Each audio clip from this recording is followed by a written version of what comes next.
Luchi Ibáñez, que está tratando de buscar más información sobre esto. Hola Luchi, hola, buen día Luchi. Muchas gracias, ¿qué tal? ¿Cómo están, Lalo, Ale? Buen día. Exactamente, ¿qué es lo que pasó? Las explicaciones que vamos a tratar de encontrar, por qué ocurrió esta tragedia con este edificio. Estamos con el tesorero del Colegio de Ingenieros Civiles de la provincia de Córdoba, el ingeniero Javier Piccolo, para que nos cuente, nos relate con esta pregunta básica, ¿no? que empezamos esta nota. Ingeniero, ¿cómo le va? Buen día. ¿Qué pasó? ¿Qué podría haber ocurrido aquí? Y bueno, en función de lo que se ha visto en tanto en los videos periodísticos como en fotos que colegas nos han pasado al colegio y hemos analizado, lo que se vio es que la construcción desde su génesis, desde su momento cero, no fue bien efectuada. O sea, toda la estructura esta de mampuestos, de ladrillos que está adosada a la estructura principal del edificio no está debidamente anclada, no está debidamente fijado. Entonces estaba trabajando de manera independiente a la estructura portante, o sea, la estructura que sostiene el edificio. Y esto ante una acción externa que puede haber sido el viento, o por una presencia de fisuras, de asentamientos, o lo que haya sido previo a su caída, generó que se pierda la adherencia, la poca adherencia que tenía a esta estructura y se cayó y colapsó. Y estamos hablando que fueron tres niveles y medio de mampostería, son muchas toneladas de ladrillos que cayeron de muy alto sobre el local donde funcionaba el bar. Ingeniero, en principio este tipo de trabajo se hace mal para ahorrar costos, dinero o por cuestión de ignorancia. Y hay una suma de factores, a veces por costo, que no creo que sea el caso, porque no estamos hablando de algo que sea muy oneroso, construir bien y construir mal, la diferencia no es muy significativa. A veces es por ignorancia, a veces es por celeridad, a veces por falta de control. A veces son estructuras que quedan abandonadas en el tiempo y después se terminan y la unión no está perfectamente efectuada. O sea, hay muchas causas. Pero acá la causa central, y creo que la más importante, es que hay una falta de control importante en la ejecución de las obras de este tipo, tanto en los requerimientos técnicos que se solicitan al momento de presentar un proyecto de un edificio de esta envergadura en la municipalidad, porque hoy en la ciudad de Córdoba no están exigiendo los legajos técnicos completos de la estructura, de instalaciones de agua, de gas, todas las instalaciones que tiene un edificio, simplemente se están solicitando los planos de arquitectura. Y con los planos de arquitectura no está todo definido. Y bueno, y tiene consecuencias. Esta puede ser una de esas consecuencias. Ahora, ¿siempre se ha construido así en Córdoba, ingeniero, o hubo un punto de inflexión? No siempre se construyó igual.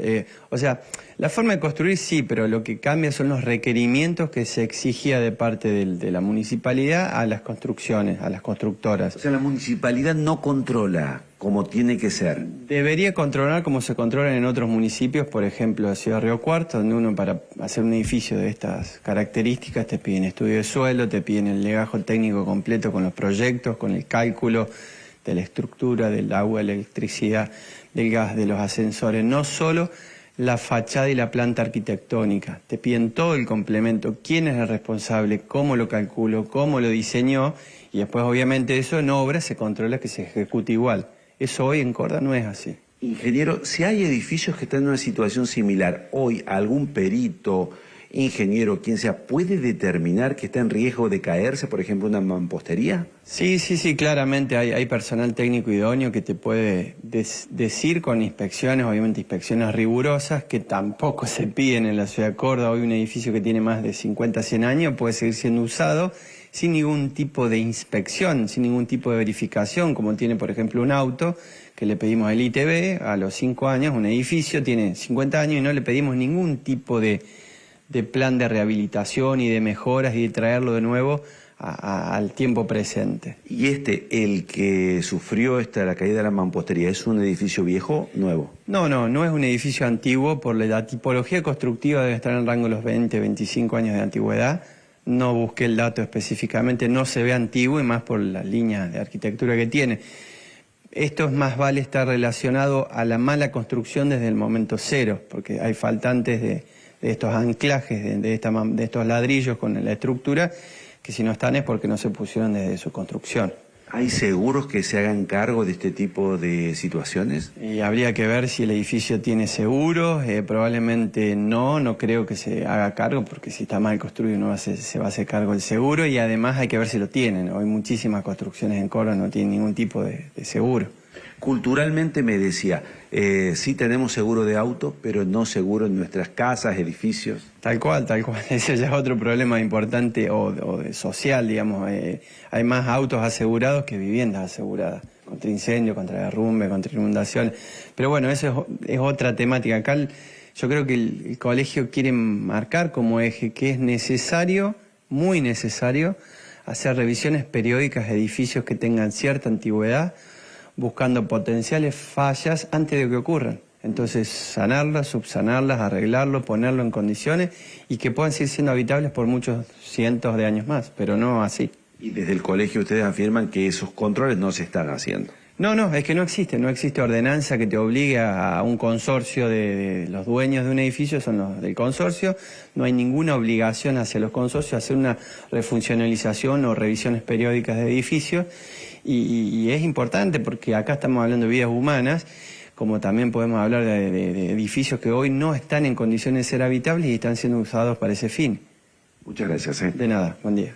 Ahí está, la palabra del tesorero del presidente del Colegio de Ingenieros Civiles de la provincia de Córdoba, hablando de lo que podría haber pasado, ¿no? En base a lo que ya salió, a la fotografía. Bueno, ahí queda prácticamente claro, y lo que decía el ingeniero, un problema en la construcción. Y también algo muy importante, la falta de controles de que esto no vuelva a ocurrir. Volvemos a ustedes. Bueno, muchas gracias, Luchi. Muy aguda la mirada que dio este hombre, este ingeniero Piccolo, muy aguda, realmente, para prestarle mucha atención. Y yo no sé si no es una ironía del destino esto, ¿no? Porque en una ciudad como Córdoba, que tiene universidades de prestigio donde se forman justamente los ingenieros, la gente que participa en la construcción de obras, que ocurran estas cosas y que, digamos, no se controle, como él dice. Claro, ¿cómo no va a haber más autos asegurados que edificios? Porque vos, si no querés que te paren los inspectores de los zorros grises en algún control, querés tener el seguro contra terceros porque, bueno, te lo piden y no querés que te multen y no querés pasar un mal rato. Pero es tan importante como eso, pero quizá más importante que el edificio donde vivas reúna las condiciones, porque ya alguien pasó de la municipalidad, un zorro gris de la construcción, que no existe aparentemente por lo que dicen los ingenieros civiles, el colegio, no existe un zorro gris. Pareciera que acá, te juntás unos mangos y te pones a levantar Porque además hay otra cosa, hay constructoras que son muy serias y hacen las cosas bien, pero hay otras que no. Entonces, para eso existen quienes tienen que cumplir el rol de controlar. Cuando uno va a un edificio, debería quedarse tranquilo de que pasó por todos los controles necesarios para que no suceda algo como esto. Nadie lo vio. ¿Cómo puede ser que los vecinos digan, nosotros sabíamos que acá había problemas, que una cosa así iba a pasar? Y quienes tenían que controlar, no? Han ocurrido ya, con este episodio, por lo menos de lo que recordamos nosotros, habrá más, 3 ya episodios. El más trágico es obviamente el del sí, porque se llevó la vida de una persona, ¿no?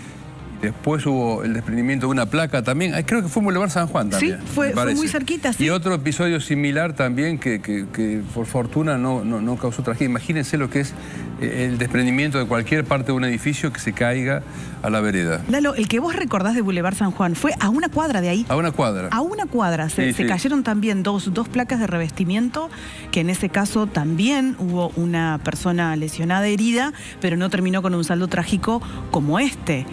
Y no son los únicos casos, empezábamos a recordar, y hay más como estos que evidentemente no tienen el control que se necesita o no están construidos como corresponde, ¿no? Bueno, muy bien, vamos a Manuel, sí, claro. Claro, Lalo, porque ya está el primer semifinalista de la Liga Profesional de Fútbol.